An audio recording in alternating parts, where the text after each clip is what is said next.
And this is overtime here on OSN, Ottawa Sports Now. Lieber Sage, Tanner Ryle with you after a 4-1 Washington Capitals victory over the Ottawa Senators on a night that Ottawa played, well, I think they played pretty well tonight and couldn't come up with enough to beat Washington. 2 empty net goals make the score seem a little bit more lopsided than the game was, but Tanner Ryle, tough one tonight to begin this really critical and tough stretch.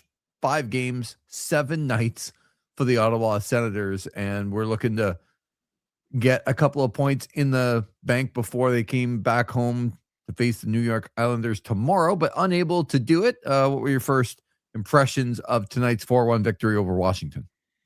Yeah, definitely a frustrating game, I think, in a lot of ways for the Ottawa Senators. There's a lot of things you could chalk this one up to: running into a hot goaltender, few defensive mistakes, you name it. Just a very tough one for the Ottawa Senators, and one that they would have really liked to have had going into this break. I thought they started off especially fairly well. I don't know how many posts they hit in the first period or how many goals that probably should have gone in. That one that Matt Roy just swiped out of thin air. Incredible. He actually stopped it twice on the way to the net, which was wild. But yeah, it could have been 4-1 by the end of the first period in most other games. Yep.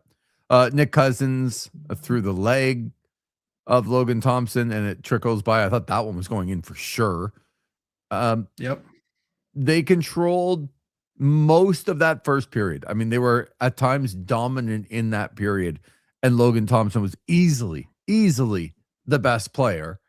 And then there were stretches in the second period where they played okay, but they had some lapses, and Washington took over other parts of that second period. Alexander Ovechkin gets them on the board, just kind of going to the net off his skate. Goal number 999 in his career with playoffs and regular season. It's an incredible achievement. But I thought Ottawa responded to that goal really well.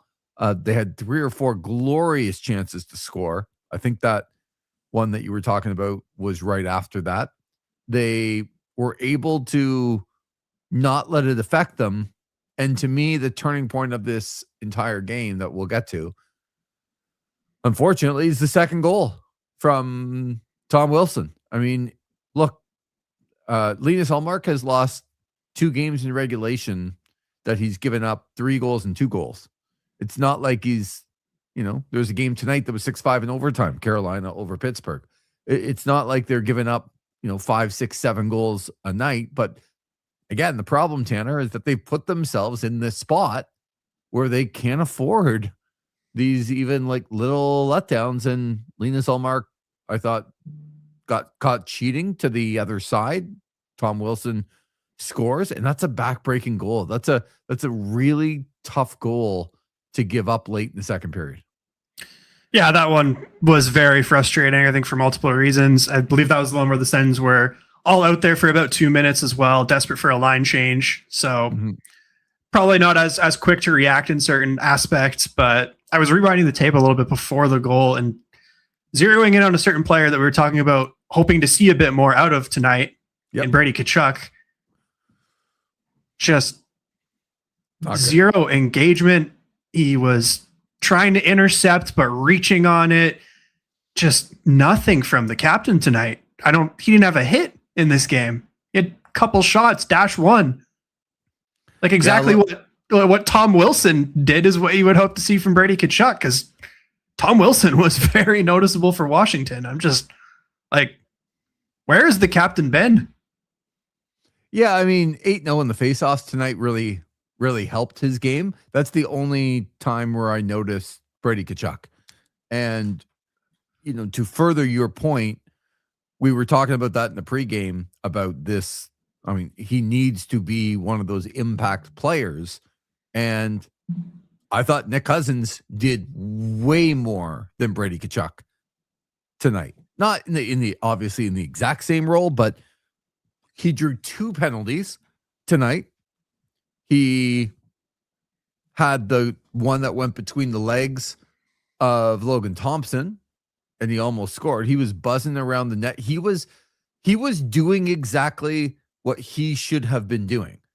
And I think when you look tonight, one of the other things that we'll get to is this issue that they have without Jake Sanderson in the lineup, is that Thomas Chabot is out there on the power play and with zero threat to shoot the puck. Like, you're watching him going, Washington's not even covering him. I'm glad you mentioned that, because that was driving me nuts. I think there was the one power play where they teed Chabot up, I think 3 times in a row. Yep. And it straight into Logan Thompson's pads are wide of the net. Yeah, nobody's covering him. They tried the same thing with Jordan Spence. Those power plays drove me nuts, because it's not working, and they just keep teeing up Chabot over and over and over again. Zero threat. Thomas Chabot's not going to score that goal. Jake Sanderson might. Right. Jacob Chikrin might. But Thomas Chabot's not doing that. 43 goals from Jacob Chikrin since he left Ottawa to Washington. And, you passed along a stat tonight. I was actually going to bring that stat up to you in the pregame, and I forgot. It was another one that, he's one game-winning goal away from, being tied for the most by a defenseman ever. Like, that's our good friend, the super fan, is in Ben Soublier. It's the hope that kills you. Little Ted Lasso there. It says 1 goal, 4 shots, and 4 hits for Timmy. And once again, like, I used to look at a player like Tim Stützle and go, wow, that's incredible. I can't believe how great he is. And then the next game, not notice him. And then the next game, you're like, oh my God, he's just so incredible. And the next game, you don't notice him. That has stopped. And Tim Stützle is the best player on the ice almost every night. And even if he's not the best player, you notice him. He's all over the place. He's in his defensive zone. He just looks like he is possessed to win the hockey game all the time. Something that you'd like to see out of the captain, to be honest. Yeah, Stützle's hit another level this season, and I think, we saw flashes of it when he had that 90-point season a couple of years ago, but then he wasn't the complete defensive player that he's become under Jacques Martin and Travis Green, and now he's playing elite two-way hockey and still putting up pretty much a 90-point pace, and I still think he's got another level that we might end up seeing in the next couple of seasons, because, he's still, 23, 24 years old? Yeah, he is just hitting his prime right now. So a goal played over 21 minutes, 8 shots directed towards the net, 4 hit the net, and 4 hits for Tim Stützle, who also had a pretty good night in the faceoff dot, winning 5 of 8. Ottawa dominated the faceoff dot tonight, winning 67% of all the draws, including all of those big ones with Tkachuk down at the end. But unfortunately, that's all that Brady Tkachuk did. Look, this is not a game that I don't think you can sit there and pick apart how poorly they played, because if they play that game 10 times, I think they win 6 or 7 of those games.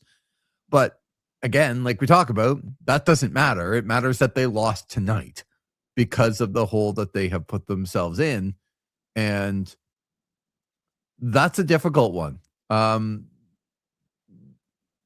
Some negatives for me.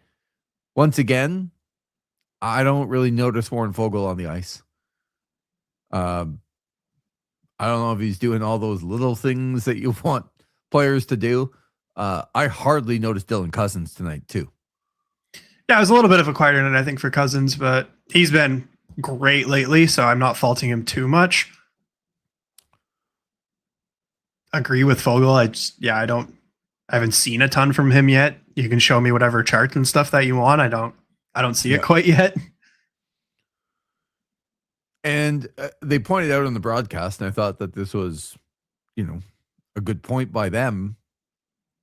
Gary Galley. Some people don't like Gary Galley. I happen to really like him. I think he does a pretty fair job. He does more Montreal games, so people think that he's Montreal homer. But I never have a problem with Gary Galley. I think he kind of calls it like he sees it when he's there. And, he was mentioning a couple of times on this broadcast, which was important, that Ottawa really didn't have an option of going down to, 2 or 2.5 lines in the third period, because they play tomorrow night, because they play Saturday, because they play Monday, Tuesday. Like, teams just don't have the option of shortening the bench that quickly into a big road trip. And, Travis Green, I thought, did the best that he could. Pulling the goalie with 3 minutes to go was the right move. It just didn't work out for them. But that second goal, I go back to, it's only one goal, but man, Linus Ullmark, it's just such a difficult goal to give up when the other guy down the other end of the ice, is playing so well. That's that's the deflating part of it for me. Yeah, I mean, he walked in uncontested by the defense pretty much, and he beat Ullmark clean. Big save in the third period, though, off of Leonard on the breakaway to keep the game in reach at that point, which was important because they scored and they had another chance to be able to tie the game with the goaltender pulled. So that was an important save for him. That's the Ottawa perspective. From the Washington perspective, oh my God, Cole Hudson. Yeah. I mean, that did not look like his first NHL game. Guy, I watched the first period going, oh my God, like, this kid looks like he's been playing for 4 years. It's insane. He got his first goal in the empty net very, very late, but he's out on the first power play ahead of Jacob Chikrin. Like, welcome to the bigs, kid. You're never going to see another game anywhere else. Definitely not. Yeah, he's quite the player. Would be a nice one for the Senators to be able to call up right now with their hold on the left side. Yeah, they would have called him up a long time ago. They wouldn't have waited this late. Nope. For sure. But man, the poise and especially the skills to pass, but just the poise that he has with the puck in his first ever NHL game, like, it's just incredible. He just didn't look phased at all. He looked like a regular in the lineup. He played over 16 minutes tonight for the Washington Capitals, and like, I kept making notes to people, like, for after the first period, after the second period, man, this kid does not look out of place. Like, he's one of their best players. He kind of jumps off the screen at you. Yeah, and I mean, you got to give some props, I think, to the Capitals on the way that they're handling this retool before Ovechkin's even retired. Like, sure, it was probably pretty tough to part with John Carlson at the deadline. If you ask any Capitals fan, a guy who's leads their team, their franchise in pretty much every category for a defenseman. But I mean, now you get to put this Cole Hudson kid into his playing time, and that's not a bad trade-off. And some of the other moves that they've made, getting some other younger talent like Ryan Leonard before Alex Ovechkin's even said that he's done after this season. And it got them into the playoffs last year, and they're not far out of it this year, where, 4 years ago, they probably looked out of it and looked like they were headed towards a rebuild, kind of like the Pittsburgh Penguins. Yeah. So that's a big win for the Capitals. Puts them back up at 76 points. Now, again, it's going to be tough for them to get there, I think, but it kept their season alive, what it did tonight. And they're going to have to go on a major run, but you can only win the first one tonight, and they did. So they're only 1 point back of Ottawa. They played 2 more games in the Sens and the Jackets. One more game than the Bruins and the Red Wings that they're trying to catch. So they're really going to have to go. But tonight was like, if they lost, their season is over. And Logan Thompson basically made that not happen tonight. I was talking about that Carolina-Pittsburgh game. Carolina dominated that whole game, and then Pittsburgh came back and actually took the lead in the third period. But Carolina tied it up with 3 minutes to go and then won the game in overtime. Pittsburgh does get a point, and they move up to second in the Metropolitan Division with 84 points. One ahead of the New York Islanders, two ahead of the Bruins and the Red Wings. In that wild card spot, Columbus with 81. And we've mentioned it, that the Columbus Blue Jackets have been the best team in the last 2 months in the National Hockey League, and they still aren't in a playoff spot, and they're going to have to continue to go. But so the Islanders with 83 points are 1 point up on both Boston and Detroit, and they're 2 up on the Columbus Blue Jackets, having played one more game. So I say all of that because, of course, the Islanders are the Senators' opponent tomorrow night, which, again, for Ottawa, I know they don't really care about other teams, but man, oh man, they are they're going up against teams that it matters completely to them for the Islanders tomorrow night. And the Islanders they will be in Ottawa already. They're in Toronto last night, so they would have got into Ottawa last night and been here all day today and waiting for the game tomorrow, while the Senators have had to go into Washington and get back late tonight. So you look ahead to that schedule tomorrow, Tanner, and you go, Islanders Sens, that's a big one. You got Boston at home. They finally lost a home game last week to San Jose, but they got the Winnipeg Jets in town, and then that Canadiens Red Wings game is a massive game for both teams there, especially Detroit. So right into tomorrow night where it matters just as much. Yeah, and you got the Blue Jackets as well, taking on the New York Rangers. Big one to mention there, 'cause, if the Senators are to beat the Islanders and the Jackets beat the Rangers, that throws a whole wrench into the Islanders' plans there. So they're going to be pretty desperate coming into Ottawa, already being here. I just want to go back to the point that Cole Hudson played on the first power play tonight ahead of Jacob Chikrin. So he didn't look out of place, and he looked fairly dangerous. But I want to talk a little bit about the dynamic of that. So the Capitals' season is basically on the line tonight. They lose in regulation. It's over. They've barely held on by winning this game. So imagine Jacob Chikrin in that spot. He's got 43 goals. And Cole Hudson comes in, first ever NHL game, and they're putting him on the first power play ahead of Jacob Chikrin. I don't think that happens in other teams. In fact, I liken it to what happened here in Ottawa when Jacob Chikrin should have been on the first power play unit, or the second one, whether it was Jake Sanderson or Thomas Chabot, and he wasn't seeing much here in Ottawa. And a rookie who's playing his first ever game came in and jumped him in the line, really on the most important game of the year. I don't think that goes over well in some dressing rooms. I think you have to have a good dressing room for that to happen. Yeah, you would have to. I mean, that's got to be a tough pill for Chikrin, but that Cole Hudson kid, he's pretty sick. Didn't look out of place at all. No, he looked incredible, but I just go back to the fact that Chikrin had a difficult time kind of jumping over guys in the Ottawa lineup to get power play time.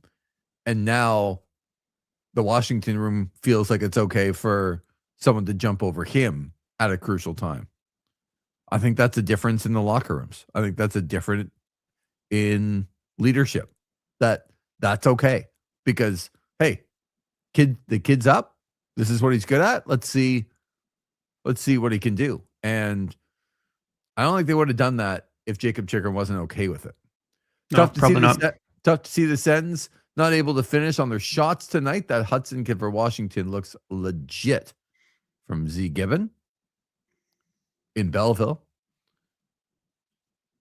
Yeah, I mean, I don't recall, Tanner, and your memory is probably better than mine. I recall watching a player in their first ever game look as comfortable as Cole Hudson. Like I'm sure I have seen it. I'm just like in recent memory. I can't remember one. No, I'm having trouble as well. Like nothing comes to mind. No, nothing immediately. I'm kind of Yeah. curious to look up like some of the best first games in NHL history now. Yeah. Well, I mean, usually that will be determined on points, whether, they played. Like sometimes you could have 2 or 3 goals probably from a player who played 8 or 9 minutes just because that's the way the night went. But when you play over 16 minutes, I can't understate this or overstate it. The Washington Capitals season was on the line tonight. And Cole Hudson came in and looked really, really, really good. Didn't seem nervous at all. Played on the first power play, was threading passes through seams all over the place. And just what a spot for him to be in. Incredible. Really, really good.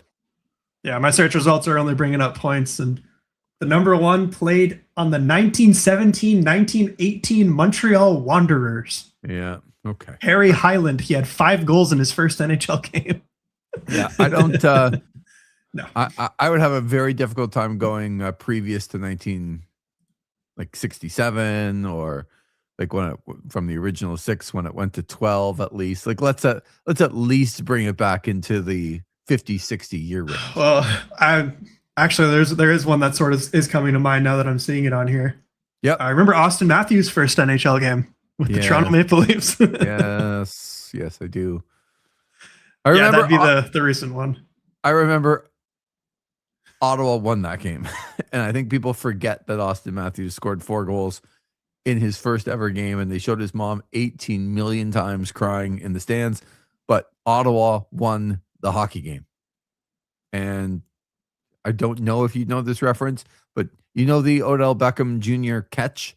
Like the catch that he had, which basically like posterized and was on all he reached back kind of behind his head and caught the ball. It was one of the most incredible things you'll ever see. Like for a guy falling backwards to one hand, put behind his own head and catch the ball was just like nothing you've ever seen. And I remind people that Dallas still won the football game. Right? The same thing as Austin Matthews. Yeah, you got 4 goals. Really impressive. Lost the hockey game. Z Gibbons said B-Sense also had a tough night, 7-2 loss to the Cleveland Monsters. Who was in the net? That's what I want to know. And is there a better name in the AHL or the NHL than the Monsters? That's pretty good. I'm just throwing it out there. Like if that were the team I cheered for, the Cleveland Monsters, I'd be like, yeah, okay. And since our OSN researchers being a little slow, I can see Mad Sogard got the starting goal. So, hey, fact checker. It's a tough one. Okay, you are the fact checker. What else can you do in Belleville? Yeah, have yourself a night, Z Gibbon, okay? Like, if you're going to contribute like that, be the fact checker. Don't have Tanner beat you to the punch. Mad Sogard was in for all 7? Yikes. I assume so. I don't know. I'm just checking the VSense Twitter right now, to be honest. Oh, well, yeah. If you're going to pretend. Z Gibbon already sees OBJ's career was carried by that catch. Seems there was an empty netter or two, but yeah. Well, I think if you looked at the score tonight, right, 4-1, you'd be like, oh, like Washington beat up on Ottawa. It was like 2 empty netters. I apologize, folks, on the pregame. I apologize. I picked 4-2 with an empty net for Washington. So that's my fault. 4-1 with 2 empty netters. My fault. I'll be better next time. Brother, I only got so many typing fingers. What do you mean? They're the same. I'm assuming you have the same amount as Tanner, who's beating you to it. Yeah. I think Zach's still recording This Is Wrestling and dragging my name through the mud and talking about his hero Sin Cara, but that's okay. We'll save that for the other program. Yeah, there we go. That wasn't even that Sin Cara. That was the other one. I know, but it gets me every time. I know. It's so good. It pops me. It's really good. Happy belated St. Patrick's Day, Zach. How'd you celebrate yesterday? Yeah, I asked him what his plans were going into the night. I see that the Trenton Golden Hawks are finally going into Newmarket to play. The Ray Twinney. I think that's Connor McDavid's home rink when he was growing up. I want to go back to this Monsters thing. Is there another name in hockey in the AHL? Because when you start to get into like the EHL and some of the like the Southern leagues, the names get a little wonky because they're all trying to, for effect. I feel like there's a line there, right? Of you are like the AHL, it's still a very professional league. They're not looking to, make an impact with their name to bring people out. I kid you not, Tanner, there was a team in Macon, Georgia in the Central Hockey League. And not exactly like a league that a lot of great players were playing in, but it was a professional league. There's a team in Macon. Okay. And do you know what their last name was? No. Whoopee. Okay. Macon Whoopee. That's definitely one of the teams of all time. Like come on. I mean, if we're talking about, like the team's about having sex. Like, come on. Yeah, I got it. No, I know you got it, but I was like, exactly. I not get it. Yeah, that's true. But they named a team after that. Yeah, come on. I mean, if you're asking me if I could count junior teams, the Calgary Hitmen, come on. Yeah. As Bret Hart fans, I mean, that's so good. Yeah. Calgary Hitmen, of course, losing famously in overtime to the Ottawa 67s in the Memorial Cup final here in Ottawa in 1999. Wow. How about a 7-6 Memorial Cup final in overtime? The Calgary Hitmen. And at that time, they had just sort of, got the name. Bret Hart had bought into it, and they were like, I loved the name, the Hitman, because it's like 99. And I mean, it was right. Bret had gone to WCW, but he was, so big at that time. And the jerseys too are so nice. Yeah. So good. I want to say, if Zach's still listening, I don't know if he is, that it was the Cleveland Lake Monsters before they took the lake out of the name. But I can't think of in the AHL or the NHL that there's a better name. I don't love the Mammoth. No, it should have been Yeti. It's so stupid that the drink cooler company put up a hissy fit about the copyright. Like, come on, just do a partnership together. Yeah. Like, make some Yeti drink cups or whatever. Come on. Get real. I agree.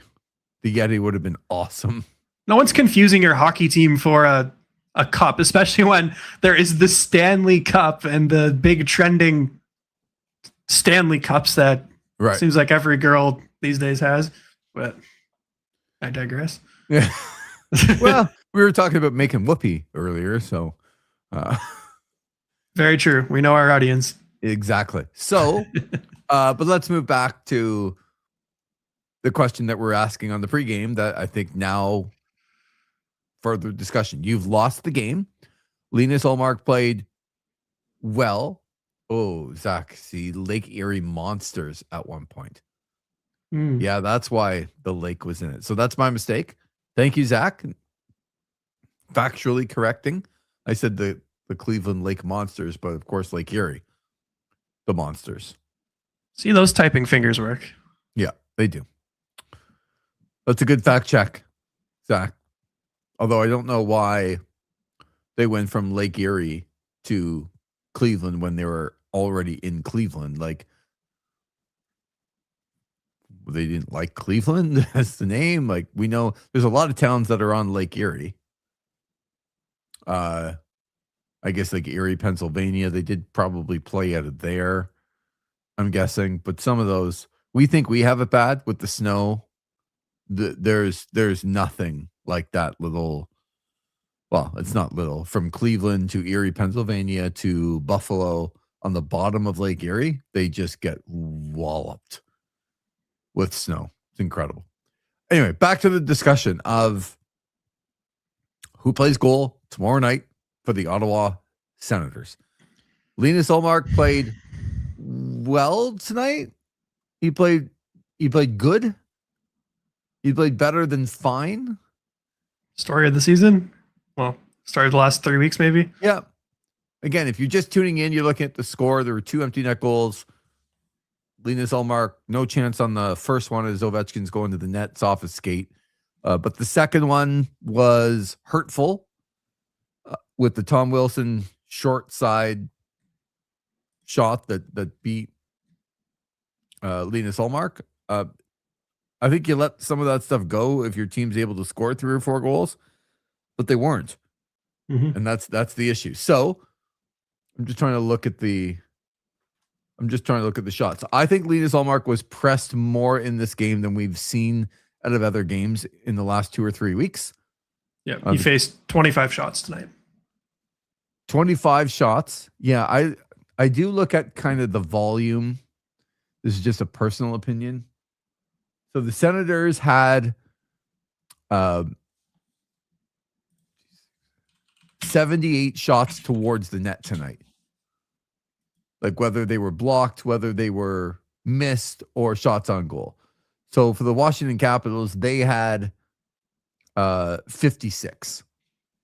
So Ottawa by more than 20 beat them, but 56 shots towards the net and 25 hit the goalie. I think he was pressed a little bit more than he has been in other games. And with the travel back, what are you doing tomorrow night? I don't know. It's a tough call. It is, because if you lose tomorrow night again, and you look at all of those teams that are playing tomorrow night, with the Bruins at home, they'd be favored in that game at home against the Jets, who are not a playoff team. You got the Canadians at the Red Wings. Somebody's getting points. You hope that it's not a 3-point game, and you're going to assume that the Blue Jackets are going to beat the Rangers at home. You got to win tomorrow. So I don't know if that changes the decision or not. Maybe it's just a matter of Linus Ullmark will not be at his best in a less than 24-hour period with travel. I don't know. It's a question, though. I think usually if you had a decent backup goaltender, it wouldn't be a thought. You just wouldn't risk it because the other guy gives you a chance to win. But I don't know that James Reimer gives him a chance to win, because the Islanders have to win. Like, they are in that mode. Have to is a strong word, but they would really, really like to win tomorrow, being in a very precarious spot right now. Yeah, I mean, if this is the last season, I think you would have no problem going to a guy like Anton Forsberg or Levi Merrillainen the way that he played last season. But yeah, I don't feel great about putting James Reimer in net. But I don't know how I feel about putting Linus Ullmark in for a second night in a row. And he got tested more tonight than we've seen the last couple of games and still didn't look fantastic. It's probably a conversation you have to have with Ullmark tomorrow. See how he's feeling. Yeah, I would agree. I think you have an idea of what you want to do, but I don't think you're telling them what that is until you hear from Ullmark in the morning. Yeah, especially just with what's gone on with him this season. Yeah. I think if he gets up, so this is how I would do it. I would plan to play Linus Ullmark tomorrow. And unless Linus Ullmark's going to tell me that he's not ready to go, I'm going with Ullmark. But there is a possibility that Ullmark gets up in the morning with the travel and everything else and says, you know what? It's not about like not being a gamer. It's about giving your team the best chance to win and being in that spot of if you know that you can't be at your best, that's a difficult place for athletes. And sometimes the really, really great athletes are able to say, like, I probably don't give my team the best chance to win tomorrow, even though I really want to be in the net. But I would. Allmark does strike me as the guy that would be honest with that too. Of course, not knowing him personally, but I think so. I do too. I think he would do what's best for everybody, and he would just be honest. I would be planning to go with Linus Ullmark tomorrow. I wouldn't be putting James Reimer in the net tomorrow night in a game that, man, if you lose, you're at least going to be like, I don't know, there's no chance that you go into the weekend now down 6 or 7 if you lose that game tomorrow night again. Mm-hmm. And it's just going to be too big of a hill to climb. It doesn't mean they can't climb it. It just means it's a long way back. If you lose and you assume the Bruins get some points tomorrow, somebody's getting points, Canadians and Red Wings, you'd have to have a lot of things go right. You have to have a couple of upsets with Winnipeg winning on the road and the Rangers winning on the road, and maybe hoping Montreal wins to just keep Detroit in sight. But that's a lot to ask tomorrow, and you got to try and come home and take care of business. I would be starting Linus Ullmark tomorrow. Yeah, I would agree, unless he comes to you tomorrow and says, "Hey, I'm not going to be able to give you 100% tonight." So we'll see what they elect to do. As I talked about on the pregame show, I would also be like, if Ullmark plays, then he will get a chance to rest. I think you tell James Reimer you're getting the Toronto game, go and beat them, and then Ullmark from Thursday night at 10 o'clock would have Friday, Saturday, and Sunday to recover to probably play Monday, Tuesday, I would guess. Because if you're, depending on what happens, you might still find yourself 5 or 6 points out. And I just don't know how you go to James Reimer in that spot. Because you look ahead, you got to be within distance. That Detroit game means a lot. But what happens if you're like 6, 7, 8 points back of Detroit at that point? It's not going to matter nearly as much. I still do think they need to have a fresh Ullmark in that Detroit game. I feel pretty strongly that I think Reimer should play against the Rangers. Okay. Like if I were playing Ullmark tomorrow, and unless he plays terrible, I'd probably go to him again in Toronto, to be honest. Just with the amount of rest that he has had and the fact that they need their better goalie, and he gives them a better chance of winning. And I think that if you're going to put Reimer in, it's the Rangers. Yeah, I mean, I think that's fair. You got to pick one of them. But for me, Ullmark should still be playing 3 of the next 4 games. Absolutely. And when you say that, it's like that Detroit game is one of those games. Yeah, he has to be in that game. There's no question about it. Yeah. So a difficult night for the Ottawa Senators. They did not play poorly tonight. Again, if they play that game 10 times, they probably win 6 or 7 times. They were much the better team in the first period. And the second period was weird because I thought both teams, Tanner, had stretches of dominant play in the second period. Like, it wasn't like nothing going on. It was, no, for 5 or 6 minutes, Ottawa's like all over them. But then Washington was all over them for the next 5 minutes. Yeah, I felt like each team had a stretch of like 5 or 6 minutes without a shot. Yeah. Just from looking at it. But yeah, a little surprised the deserve to win meter is actually heavily favoring the Washington Capitals. It is? Or not heavily, I should say. 56.1 towards the Capitals. So tell me a little bit about the deserve-o-meter, like what goes into that. So this is after 1,000 simulations. Yeah, that surprises me tonight because, boy, I thought Ottawa, like at one point, even Gary Galley was like, yeah, they could be up 4-1. They could be up they were trailing 1-0 and they could be leading 3-1, 4-1 at that point. I don't know if I agree with that. I understand it's all like analytics and simulations of 1,000 times. That's good. I watched the game tonight. I'm like, man, I think more times than not, Ottawa wins that game. I would agree. But they ran into a hot goalie, and I think that second goal was a tough one to give up. But you're going to run into these situations where when you run into a good goalie, like Logan Thompson was like better than good tonight, your goalie has to match him. Yep, you're not going to get Laurent Brossoit every night. Yeah, exactly. And you got to find a way to get more than one.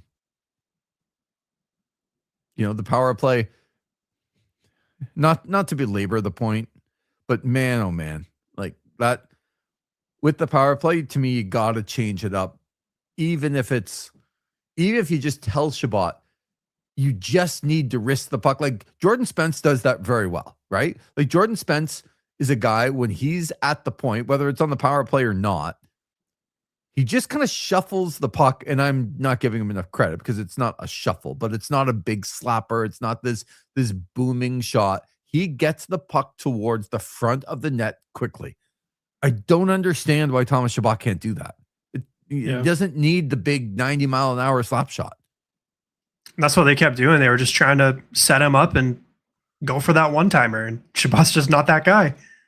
Maybe there's other guys on that power play you could try triggering for that one-timer, let one of your forwards creep up a little bit, maybe like a Dylan Cousins or a Tim Stützle, but Chabot just isn't that player.